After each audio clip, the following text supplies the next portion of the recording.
அண்ணன் திருமாவளவன் சட்டசபை தேர்தலுக்கு மாநில அரசியலுக்கு திரும்பியதற்கான காரணம் எங்களுடைய தலை விஜய் அவர்கள். ஏனென்றால் இவங்க சொல்றாங்களே 200 தொகுதி வெல்லுவோம் 220 தொகுதி வெல்லும் கிடையாது. கிரவுண்ட்ல ஒண்ணு கிடையாது. பல தொகுதியில் டெபாசிட்டே கிடையாது. நேத்து தலைவர் கொளத்தூர் போயிட்டு வந்த அடுத்த செகண்ட் நம்ம அண்ணன் விஎஸ் பாபு அண்ணன் ரிசல்ட் வெற்றி ஆயிருச்சு. நாமினேஷன் பண்ணி முதலமைச்சர் கூட 2000 போலீஸ் 2 பவுன்சர் வேற மக்களே கிடையாது.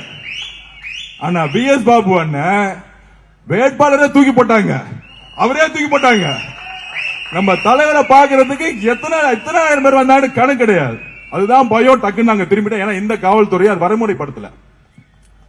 அப்ப கொளத்தூர் தொகுதியிலேயே முதலமைச்சர் ட்ரையல் இருக்கிறார். ஆனா மீடியா பாத்தீங்கன்னா ஒரு 200 ஊடக வாய்களை பாத்தீங்கன்னா மாசம் 1 லட்சம் சம்பளம் வாங்கிட்டு நிறைய பொய்யா பேசிட்டு இருக்கோம். நான் டிவியை பார்த்து 1 வருஷம் ஆச்சு. ஏன்னா அங்க ஒரு பெண்ணுன்னு ஒரு மாப்பிள்ளை கம்பெனி நடத்திட்டு இருக்காங்களே, அது பவுண்டரே நான் தான். சமூக நீதி உருவாக்கணும், நல்லது செய்யணும் அப்படின்னு எல்லாத்தையும் சேர்த்து வச்சு உருவாக்கணும். ஆனா ஜெயிச்ச பிறகு ஊழல் பண்றதுக்கும் திருடுறதுக்கு மட்டுமே அதை மாத்தி தலைவருக்கு எதாவது என்ன பிரச்சாரம் பண்ணுவாங்க முதற்கொண்டு தெரியும். அதெல்லாம் உடச்சு தூக்கி எறிஞ்சிட்டோம். இன்னைக்கு அந்த நிறுவனமோ திமுகவோ சொல்லக்கூடிய சூழ்ச்சிகள் எதுவுமே நடக்கிறது இல்லை.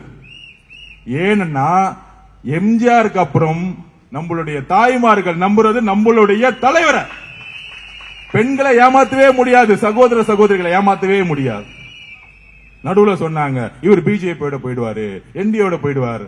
இதோ ஐநாவரம் மசூதியில பிரேயர் பண்ணிட்டு தான் இந்த மீட்டிங்கே வர ஆத வருதுதான். இன்னைக்கு ஒரு மத்திய அமைச்சர் சொல்றாரு எலெக்ஷனுக்கு அப்புறம் அவர் வந்து சேர்ந்துக்குவாரு எங்களோட. என்றைக்கும் மதசார்பற்ற சமூக நீதி கொள்கையில் தமிழக வெற்றி கழகம் பின்வாங்காது. எங்களை நீங்க மிரட்டலாம், பயமுறுத்தலாம், ஏன் இந்த பாட்டில தூக்கி போட்ட மாதிரி வன்முறையில் அடிச்சு எங்களுக்கு காயத்தை ஏற்படுத்தலாம், எங்களுடைய எலும்புகளை உடைக்கலாம். ஏன் எங்களுடைய உயிரே போனாலும் எங்களுடைய கொள்கையிலும் எங்களுடைய உறுதியிலும் எப்பொழுதும் நாங்கள் பின்வாங்க மாட்டோம். அதுதான் தமிழக வெற்றி கழகம். அப்படி சூழ்ச்சி வலையை உருவாக்கிட்டு அப்படி ஒரு கேண்டிடேட் இங்க அமிச்சிட்டு அவர் போட்டதுல அழுதுகிட்டு இருக்காரு.